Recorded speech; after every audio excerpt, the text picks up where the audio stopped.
O testemunho que o pastor Leonardo contou aqui, dizendo que Deus não poderia ter livrado. Quando Deus ele escolheu Jeremias, ele disse para Jeremias: Jeremias, não temas, porque eu vou estar contigo aonde você for, você vai ser como profeta para as nações. Só que um detalhe interessante é que Jeremias, em todos os momentos da vida dele, ele passou perseguição. Todos os momentos da vida dele, ele foi afligido e foi preso, foi jogado no calabouço, e muitas vezes ele chorava. Diz a história que ele chorava porque muitas das profecias que Jeremias profetizou não aconteceu na sua época, aconteceu após a morte dele. Então nós podemos entender que o profeta Jeremias, ele foi um profeta da qual ele não tinha medo de falar o que Deus havia mandado. Então, em certo momento, chamavam até outros profetas para profetizar o que o rei queria, o que as pessoas queriam ouvir, mas Jeremias olhava e falava: não, a palavra do Senhor diz assim, assim, assado. Então, quando nós lemos o livro de Jeremias, nós podemos entender o trabalhar de Deus no decorrer da história. Eu não sei como que nós muitas vezes nos deparamos com a palavra de Deus. Eu não sei como que eu e você muitas vezes nos deparamos com o Evangelho de Cristo. Nós muitas vezes questionamos, nós muitas vezes murmuramos, nós muitas vezes queremos desistir, mas se você for ler a história de Jeremias, você vai ver que ele não desistiu. Então nós podemos olhar aqui o versículo 7 diz: bendito. O que é bendito? Bendito é uma pessoa favorecida pelos planos e os projetos de Deus.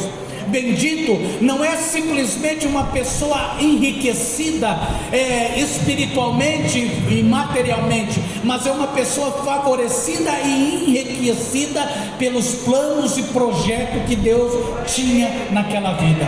Então, quando Jeremias estava dizendo: bendito é o varão que confia no Senhor. Agora fica uma pergunta para mim e para você. Eu e você, nós temos confiado no Senhor?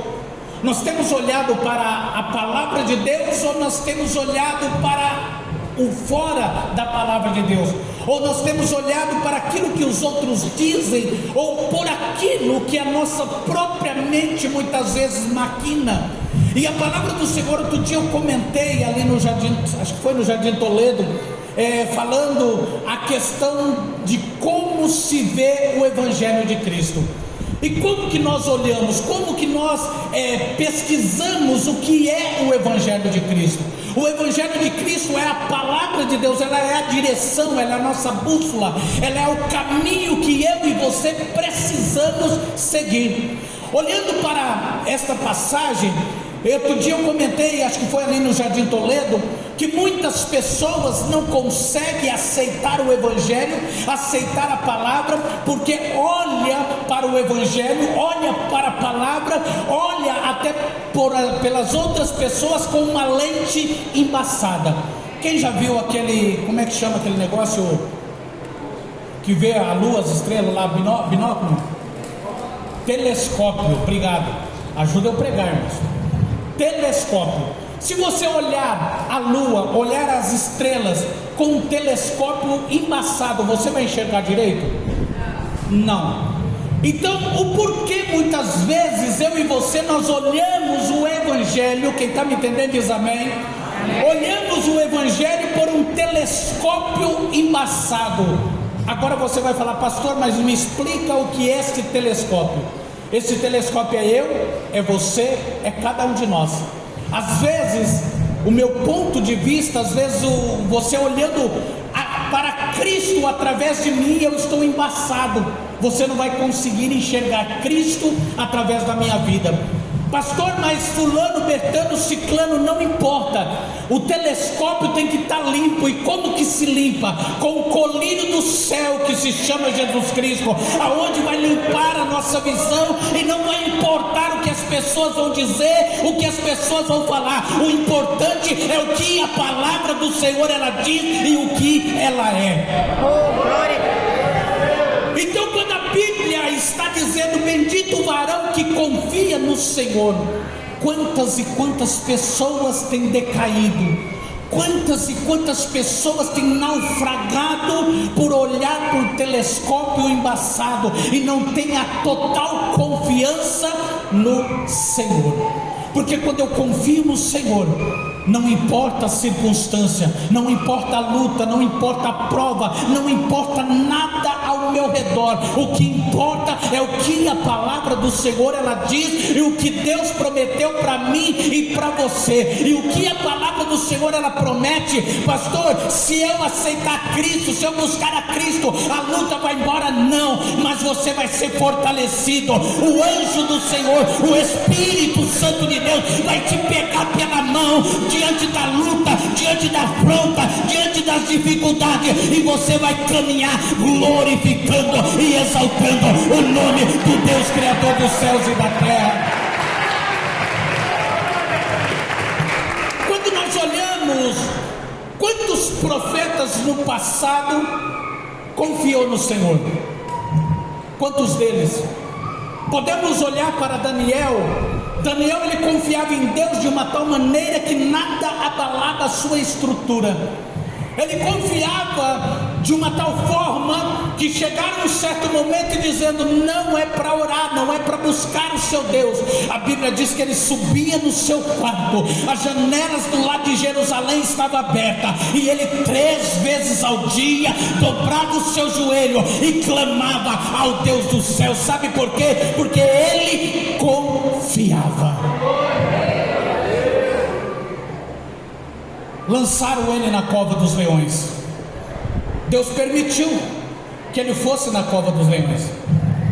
Ele poderia fazer a mesma pergunta que o pastor Leonardo fez: por que o Senhor permitiu? Mas ele não fez essa pergunta. Deus permitiu que ele fosse até a cova dos leões, mas Deus ordenou para os leões e disse: ó, nele você não toca. Eu não sei se você está entendendo. Quando nós confiamos no Senhor, as pessoas podem fazer o que quiser, o mundo aí fora pode fazer o que quiser, governo aí fora pode fazer o que quiser, mas Deus está dizendo: nele você não toca, nela você não toca. A confiança que precisamos ter no Deus Criador dos céus e da terra.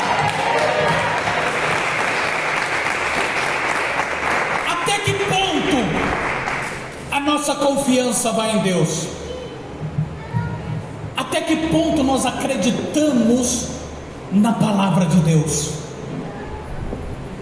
A Bíblia nos diz em Hebreus capítulo 11, o versículo 1, se não me falha a memória, fala que a fé é o firme fundamento das coisas que não se vê e a convicção de fatos que ainda não aconteceu. O que é fé? O que é acreditar em Deus? O que é colocar a sua confiança em Deus? É mesmo diante de qualquer circunstância nós olharmos com o nosso telescópio limpo e ver Cristo através da palavra. E quando nós olhamos aqui, a Bíblia diz: bendito o varão que confia no Senhor e cuja a esperança é o Senhor. Salmo 125 e o versículo 1, a palavra do Senhor ela fala que os que confiam no Senhor são como os montes de Sião, que não se abalam, mas permanece para sempre. Então, o que a Bíblia ela quis dizer? Porque quando nós confiamos, nós acreditamos, somos como um monte de Sião que não se abala, O mundo em nossa volta pode estar pegando fogo. Nós estamos dizendo: nosso Deus, Ele é fiel e verdadeiro. No momento certo, na hora certa, Ele se levantará e estenderá as mãos, e eu serei vitorioso em nome de Jesus Cristo. Foi lido aqui sobre Jó. Jó, todos nós conhecemos a história de Jó. Eu e você, nós conseguiríamos passar pela provação que Jó passou. Nós conseguiríamos olhar para tudo aquilo que estava acontecendo, que até o momento Jó achava que era Deus, mas Deus não fez nada daquilo, Ele só permitiu aquilo, porque Ele permite para ver aonde está a nossa fé. A palavra do Senhor nos diz que Jó, em algum momento, seus amigos o abandonou, a sua esposa o abandonou, seus filhos haviam sido mortos, mas ele disse: eu sei que o meu Redentor vive, e no momento certo ele se levantará. Eu e você, nós temos esta confiança? A nossa esperança está em Deus? Ou a nossa esperança está no ser humano, ou está em governo? A nossa esperança não pode estar em ninguém a não ser em Cristo, porque foi Ele que morreu e ressuscitou, e vivo está e passeando aqui no nosso meio nesta noite. E quando nós olhamos para a palavra do Senhor, Salmo 37, versículo 3, a palavra do Senhor nos diz: entrega o teu caminho ao Senhor, confia nele, e Ele tudo fará. Eu e você, muitas vezes nós entregamos em parte, parcialmente. Quem está me entendendo diz amém. O que é entregar parcialmente? É acreditar só uma parte, acreditar só no momento, acreditar só na hora da euforia, na hora que estamos aqui reunidos. É muito fácil acreditar. O duro é você olhar para a luta, olhar para a prova, olhar para a dificuldade e falar: eu sei que Deus está comigo. Mas alguém pode olhar e dizer: mas você está passando luta, mas eu não estou sozinho. Mas você está passando por prova, mas eu não estou sozinho, porque a Bíblia nos diz: o Senhor, Ele é a nossa sombra, a nossa direita. Então, aonde eu e você estiver, o Senhor ali está conosco. E o que é interessante é que a palavra do Senhor fala sobre a confiança. A confiança, ela é algo extraordinário. Nós podemos entender que o ser humano, ele confia uns nos outros, ou seja, confia mais em uns e menos em outros. Quem está me entendendo diz amém. Só que o que é interessante, quando se confia, você começa a compartilhar aquilo que você tem no seu coração com a pessoa, e muitas vezes você diz: olha, eu estou compartilhando para desabafar, eu estou compartilhando para que eu venha tirar esse peso das minhas costas, me ajuda. Então você vai contar porque você confia. E muitas vezes nós falamos que confiamos em Deus, mas temos medo de orar, temos medo de expor as nossas fragilidades, os nossos erros. Sabe por que temos medo? Porque é muito difícil nós olhar para dentro de nós e entender que somos pó e cinza. Nós somos, a Bíblia diz que nós somos criaturas, Deus nos fez, nos formou do pó da terra. Então, se Ele nos fez, lá no livro de Gênesis fala que Ele nos fez, sim ou não? Sim. Ele pegou o pó da terra e nos fez. Só que o que me chama a atenção é que o pastor Leonardo até leu ontem ali na igreja, falando sobre 1 Pedro capítulo 1 e o versículo 3. Aquilo me chamou, abriu a minha mente de uma tal maneira ali naquela hora, que eu falei: meu Deus, o que é isso? Que ali fala que Ele nos gerou. Gerar é diferente de criar. É ou não é, igreja? Você cria um computador, você cria uma caixa, você cria um carro, ou faz, seja lá como você quer. Mas gerar é como uma mãe ela está grávida, ela está o quê? Gerando. E se ela está gerando, o que vai sair do ventre dela é o quê? Como ela tem os traços do DNA do pai e da mãe. E se tem os traços do DNA do pai e da mãe, ele vai automaticamente, quem está me entendendo diz amém.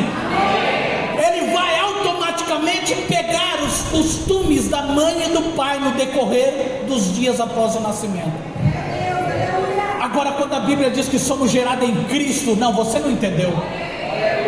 Se somos gerados em Cristo, nós temos o DNA dele espiritualmente falando. Então Deus quer que eu e você nós venhamos mudar o modo de pensar, o modo de agir, a maneira de olhar a palavra de Deus, o Evangelho de Cristo, para que só assim nós venhamos ter a total confiança nele. Nós queremos, de qualquer forma, nós queremos as bênçãos de Deus. Você sair aí fora e perguntar na rua, todo mundo vai querer as bênçãos de Deus, todo mundo vai querer os milagres de Deus sobre a sua vida. Mas os milagres, eles só vêm quando nós olhamos aqui falando acerca das bênçãos, porque a bênção de Deus, quando nós confiamos, ela é automática. Por que automática? Porque a própria Bíblia ela já se explica no versículo 8, porque ele será plantado. Olha o que diz: porque ele será como a árvore plantada junto às águas. A missionária Mara leu aqui em João capítulo 4, a partir do versículo 12, mais um para frente. Eu quero que você entenda que quando Jesus estava falando para aquela mulher samaritana, ele estava dizendo: olha, mulher, se você soubesse quem é que te pede água, eu lhe daria de uma água que vai jorrar em teu interior e você nunca mais terá sede. Quando a palavra do Senhor está aqui dizendo, porque ele será como a árvore plantada junto às águas. Agora eu faço uma pergunta para você. Essa pergunta eu fiz para mim. Quando a árvore é plantada, por que a Bíblia está dizendo que ela é plantada junto à água? Porque ela vai com as suas raízes e pega os nutrientes necessários da água. E quando ela pega os nutrientes necessários da água, ela começa a não perecer. Você sabe o que foi falado aqui já nesta noite? Eu volto a repetir. Que a água, que é Cristo, a água da vida, que Ele venha jorrar sobre os nossos corações, e eu e você, nós não venhamos temer a sequidão, nós não venhamos temer o que os outros dizem, ou o que está acontecendo no mundo, nós venhamos dizer: eu sei em quem tenho crido, eu sei em quem tenho crido. Aleluia.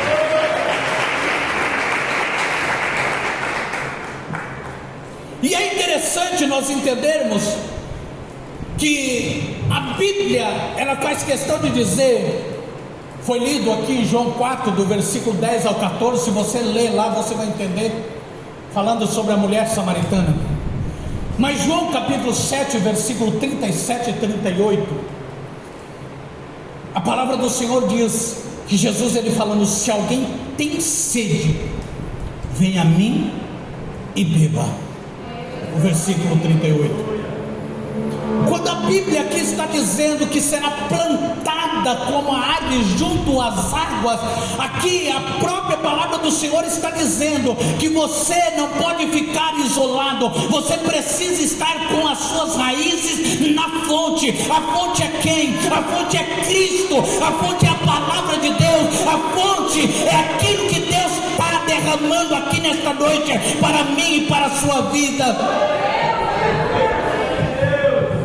Eu e você muitas vezes não compreendemos o Evangelho.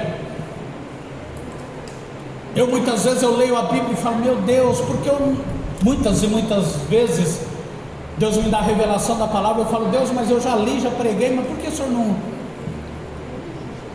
não me mostrou isso mais lá para trás, que aí eu ia acreditar um pouquinho mais. Porque quanto mais nós lemos a palavra do Senhor, mais nós vamos ver que não sabemos nada. A Bíblia é como um oceano que não consegue se desvendar todos os mistérios que tem dentro dela. O que é importante é que a partir do momento em que nós estamos plantados junto às águas, nós venhamos pegar da fonte que é Cristo, que é a água da vida. E quando nós lemos a palavra do Senhor no livro de Ezequiel, capítulo 47, se não me falha a memória, falando sobre o rio, que Deus mostrou para o profeta um grande rio, e deu uma cana de medir na mão dele, e falou: mede 1000 côvados, e ele foi medindo, e mediu 1000 côvados, a água deu até o tornozelo, foi medindo até chegar a um ponto que ele não conseguia mais atravessar andando. E aí na palavra do Senhor está escrito: eram águas que só passavam a nado. Quem aqui sabe nadar? Só 2 pessoas e mais 3? 4? É bom, viu, que a água não tem cabelo, viu, moço? Quando o profeta olhou e disse: olha, águas que só se passa nadando, eu pude compreender o mover do Espírito Santo.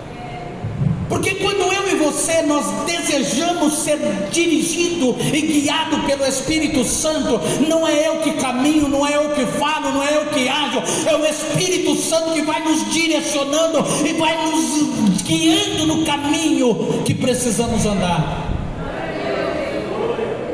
E toda pessoa que nada sabe que você muitas vezes você não consegue dominar, principalmente se estiver em rio de corredeira.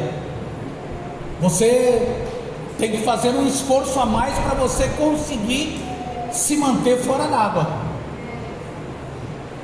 Então, com o Espírito Santo, quando Deus falou para o profeta sobre as águas, Ele estava dizendo: você precisa mergulhar. Quando nós mergulhamos nessa água, não é nós que falamos, não é nós que dominamos, não é nós que agimos, é o Espírito Santo de Deus que começa a trabalhar. Ele começa a trabalhar na nossa mente, na nossa casa, na nossa família. Não importa o que estão dizendo ou vão dizer, o importante é que Ele é que nos guia. Quando nós lemos a palavra do Senhor no livro de Deuteronômio, no capítulo 8, o versículo 2, a palavra do Senhor nos diz que Deus conduziu o povo no deserto por 40 anos para tentar, está escrito na Bíblia, depois você lê na tua casa, Deuteronômio capítulo 8, versículo 2, se não me falha a memória. Conduziu o povo por 40 anos pelo deserto para tentar eles, para ver o que estava no coração deles, se serviria ou não a Deus. Agora eu quero fazer uma pergunta: quantas vezes eu e você nós somos tentados? Por dia.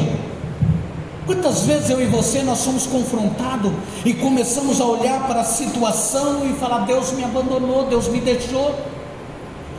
Só que quando eu e você olhamos para a palavra do Senhor, nós podemos entender que o versículo continua dizendo que estende as suas raízes para o ribeiro e não receia quando vem o calor.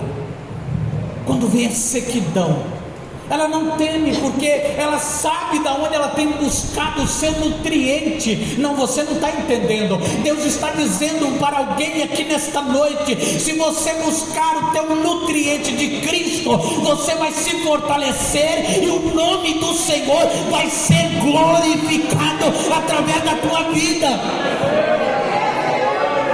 Buscar nutrientes. Não teme a sequidão, não teme a seca, não teme a tempestade.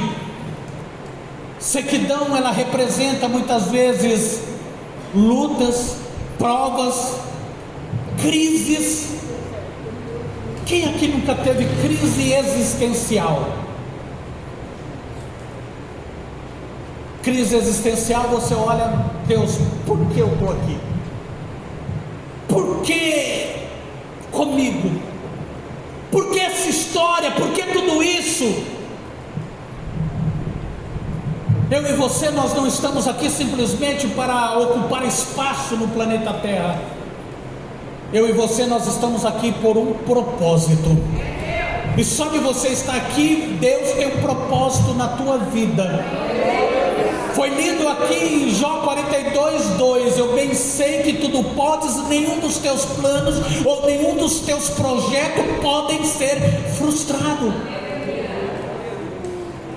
E quando nós olhamos para a palavra do Senhor, não temer a seca, não temer nada, é porque a fonte é Cristo. Ele é a fonte. A Bíblia diz em João capítulo 15 e o versículo 1 a seguir, falando sobre a videira verdadeira, diz lá: eu sou a videira verdadeira e vós as varas. A vara que está em mim, que não produz fruto, corta. E nós muitas vezes esquecemos de continuar, que a Bíblia diz: e aquelas que produz, a limpa. Quem já fez poda de laranja aqui? Tão novinha, né? Eu já fiz. Pensa num troço ruim. Você tem que escolher, e principalmente poda de laranja, tem umas que nascem lá que tem uns espinhos desse tamanho assim, ó. Aí você tem que olhar e ver: este galho aqui é mais melhor para produzir. Agora, o pé de laranja não sentiu na hora que eu cortei? Vou lá com a serrinha cortar o galho, que eu acho que não vai dar nada. Quando a Bíblia está dizendo lá no livro de João que aquele que está, ele a limpa, é a mesma coisa de purificar o ouro no fogo, que a própria palavra do Senhor ela diz. Porque se coloca o ouro no fogo? Para tirar as impurezas. Muitas vezes eu e você, nós passamos pelo fogo, nós passamos por crise, nós passamos por momentos, mas quando nós administramos isso e lembramos que as nossas raízes estão na fonte, que é o ribeiro, que se chama Jesus Cristo, nós não vamos temer, nós vamos entender: Ele está comigo, eu vou vencer esta batalha, eu vou vencer esta luta, eu vou vencer esta prova, porque Ele está comigo e a minha confiança está somente nele. Eu acho muito lindo a palavra do Senhor, que o resultado de você estar na fonte da árvore, estar com as suas raízes no ribeiro, é as folhas sempre verdes. Você olha, está sempre verde, porque ela não teme a sequidão. Mesmo diante da sequidão, ela não deixa de dar o seu fruto. Aqui já é algo bastante interessante. Deus, ele nos chamou para dar fruto. João capítulo 15, versículo 7, se não me falha a memória, diz: não foi vós que escolheste a mim, mas eu vos escolhi e vos nomeei, para que vades e dê fruto, e o vosso fruto permaneça. Agora, o que é interessante, a folha verde diante da sequidão, por quê? Porque a sua fonte é o ribeiro. Quem está me entendendo diz amém. Amém. Só que nós não estamos falando de árvore comum. Você, eu e você, as nossas raízes precisam estar em Cristo, porque quando vem a sequidão, as nossas folhas vai, mesma coisa, dar fruto, vai estar verde, vai estar ali perseverando. Você já parou para pensar que muitas vezes, diante da sequidão, espiritualmente falando, nós paramos de produzir frutos? E eu costumo dizer, e volto a repetir, que as nossas atitudes, elas falam muito mais do que as nossas palavras. O que é você perder, ou seja, parar de produzir no tempo da seca? Você parar de produzir no tempo da seca é na hora que vem a luta, você começa a murmurar, você começa a questionar, as outras pessoas vão começar a dizer: que crente que é você? O que você está fazendo na igreja? Por que você está buscando? Mas quando vem a seca, você, as suas raízes estão na fonte que é Cristo.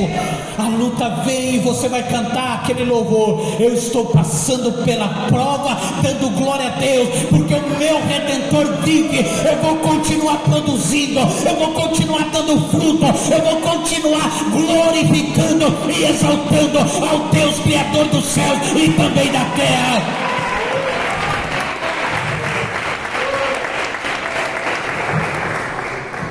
Não falei que o relógio vira ventilador? Olha que coisa interessante. Quando a palavra do Senhor diz que estende as suas raízes ao ribeiro e não resseca quando vem o calor, mas sua folha fica verde o ano de sequidão, e não se afadiga e nem deixa de dar o seu fruto. Essa pergunta vai para mim e para você: por que te afadigas? Por que se aflige o teu coração? Porque tua alma está abatida. Começa a olhar para Cristo com o telescópio limpo. Começa a olhar para Ele diante de qualquer situação, porque se você for olhar para Cristo através da minha vida, você vai ver falha. Se você começar a olhar para Cristo através da vida de alguém, você vai ver falha. Mas se você fazer como Estevão, olhar para o alto, porque é de lá que vem o teu socorro, você vai começar a entender que não importa, o importante é Cristo na tua vida. E o que nós precisamos entender diante da palavra do Senhor é que a nossa verdadeira confiança em Deus, ela não vai evitar a crise. Eu confiar em Deus de verdade não vai me evitar da crise, não vai me fazer com que eu não passe por uma provação. Eu acabei de contar sobre Daniel. Agora vamos falar de Sadraque, Mesaque e Abednego. O que aconteceu com eles?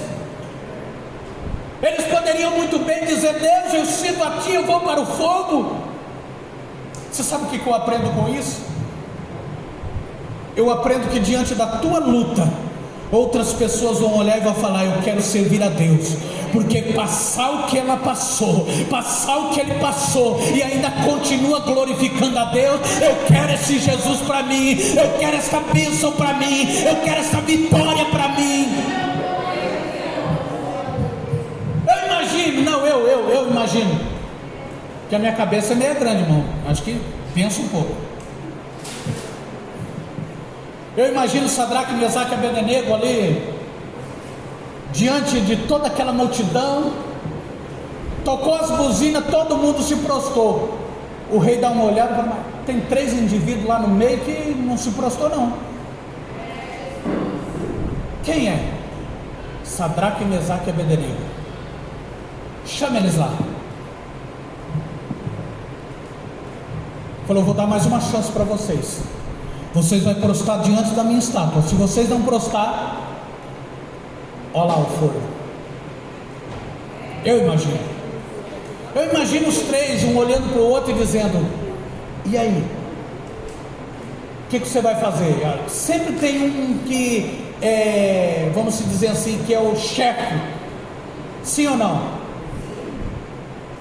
Principalmente eu, quando eu era mais novo, né? Porque pequeno eu sou até hoje. Eu ia para as gandaias na rua, sempre tinha um que a gente colocava confiança nele. E o que ele falava, estava falado. É assim ou não é? Eu imagino Sadraque, Mesaque e Abednego olhou, vamos dizer que olharam para Sadraque e disse: Sadraque, estou contigo e não abro mão, o que nós vamos fazer? A Bíblia não diz, quem está me entendendo diz amém. Estou contigo e não abro mão, o que nós vamos fazer? Você está comigo mesmo? Se Deus nos livrar, Ele é Deus. Se Ele não livrar, Ele continua sendo Deus. Não vai prostrar. Eu imagino que um deles estava com a perna bamba, que nenhum é de... A Bíblia, ela conta uma história que nós, lendo ela, nós achamos que é super-homem e mulher maravilha, mas não era. Era ser humano como eu e você. A diferença é que eles acreditavam. Aleluia. É a única diferença. Eu imagino o soldado dizendo ao rei: está dando mais uma oportunidade. E se vocês não se prostrar, vai ser jogado na fornalha dentro. O que não passou na mente deles? Eles com medo, angustiado, e Deus olhando para dentro do coração deles, sabendo o medo que eles estavam passando, a angústia que eles estavam passando. Mas eu imagino de lá do céu Deus dando aquele sorriso colgate, dizendo: olha, eu vou permitir que vocês vão na fornalha, mas através dessa fornalha eu vou salvar mais almas que estão aqui fora. Eu estou até arrepiado aqui, irmãos. O Espírito Santo de Deus está neste lugar. Através deles, Deus de lá do céu dizendo: jogaram eles para encurtar, porque o horário já foi embora, jogaram eles na fornalha. Eu imagino o rei passando a mão no olho, dizendo: mas peraí, não foi 3? Eu vejo o quarto homem semelhante. A Bíblia, irmão, a Bíblia diz: eu vejo o quarto homem semelhante aos filhos dos deuses. O rei gritou: Sadraque, Mesaque e Abednego. E o que é mais interessante, irmãos, eles poderiam ter saído da fornalha, sim ou não? Mas eles esperaram o rei chamar. Aleluia. E quando o rei chamou: Sadraque, Mesaque e Abednego, saia para fora. Eles falaram: viva o rei, viva o meu Senhor, que estamos aqui intacto. A Bíblia diz que nem um cheiro de fumaça estava nas roupas dele. Sabe qual foi o resultado? Para Sadraque, Mesaque e Abednego foi uma luta, mas para Deus foi ganhar almas. O rei olhou e disse: a partir de hoje, enquanto eu estiver no governo, ninguém na face da terra adorará outro Deus a não ser o Deus de Sadraque, Mesaque e Abednego.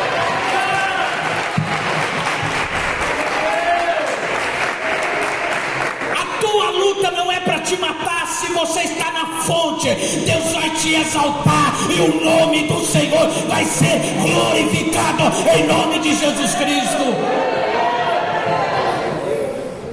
E é interessante, já vou terminar, o que a palavra do Senhor nos diz: enganoso é o coração mais do que todas as coisas, e perverso quem o conhecerá. Nós podemos entender que nós somos especialistas em ouvir o nosso coração. E quando a palavra do Senhor fala enganoso, é literalmente um coração tortuoso, um coração com algo que quer fazer um pré-julgamento.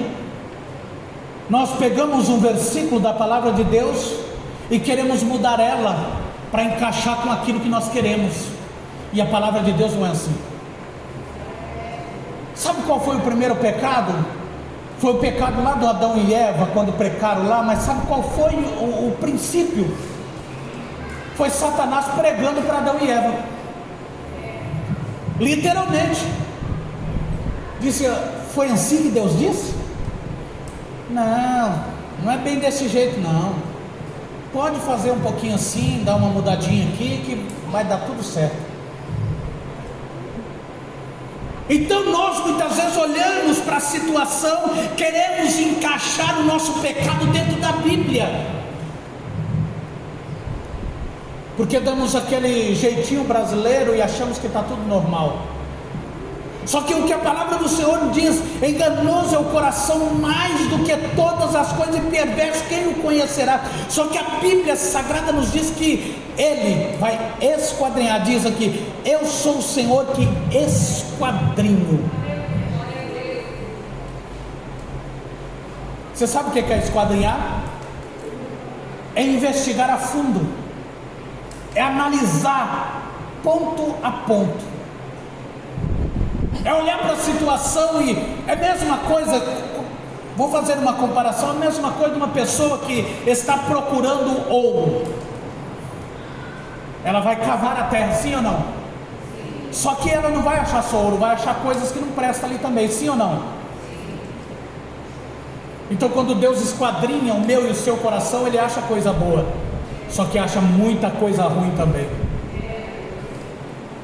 Agora eu faço uma pergunta: como está o nosso coração? Se Deus esquadrinhar os nossos corações e olhar aqui para a palavra do Senhor, eu esquadrinho o coração e eu provo os pensamentos.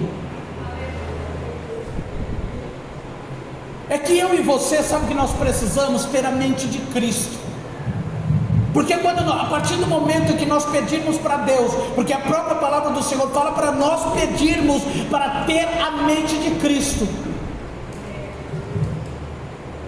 E nós muitas vezes achamos complicado, porque nós ter a mente de Cristo, nós vamos estar lá no rio de Ezequiel. Nós vamos ser dominados pelas águas, ou seja, pelo Espírito Santo de Deus. Deus vai começar a trabalhar de uma tal forma que você não vai conseguir agir você mesmo. Você não vai conseguir fazer o que você deseja, mas o Espírito Santo vai falar: é assim, assim, assado. E a palavra do Senhor, ela nos diz que investigar a fundo. Olha lá, o Senhor esquadrinha os corações, eu provo os pensamentos, e isso para dar a cada um segundo os seus caminhos e segundo o fruto das suas ações. Eu termino esta palavra fazendo uma pergunta para mim e para você. Se Jesus voltasse hoje, aonde a nossa alma ia? As tuas raízes estão no ribeiro que é Cristo, ou está no homem, na sociedade, em governo? Aonde estão as tuas raízes? De que jeito você tem olhado com o teu telescópio espiritual, com as suas lentes limpas, ou elas estão sujas? Como você tem olhado? Não foi o homem que morreu por você, foi Cristo. Não foi as coisas do mundo que te trouxe até aqui, mas foi Cristo. Porque a partir do momento que nós entendermos que somos gerados, depois você lê na tua casa 1 Pedro capítulo 1 versículo 3, que somos gerados nele, você vai entender que você precisa a partir de hoje ter os traços de Cristo nos teus pensamentos, nas tuas atitudes, na tua vida. As pessoas têm que olhar e ver Cristo através de você. É fácil? Não. Pastor, se eu aceitar Cristo, a luta vai acabar? Nanina, não. Se eu falar para você que a luta vai acabar, eu vou estar mentindo para você. Mas aí a Bíblia Sagrada nos diz no livro de Hebreus capítulo 11, se você for ler lá sobre os heróis da fé, você vai entender que a palavra do Senhor nos diz, em um certo momento, diz que a terra não era digno de ter eles na terra. Só que você continua lendo, eu estou arrepiado aqui, irmãos. Só que você vai ler e vai continuar entendendo que a palavra do Senhor diz que mesmo eles tendo fé e buscando, muitos não alcançaram a promessa. Eu e você, nós estamos dispostos para falar como o apóstolo: se eles me matarem, combati o bom combate, guardei a carreira e guardei a fé. Que eu e você venhamos a partir de hoje refletir e entender que Cristo, só Ele é o caminho. Amém?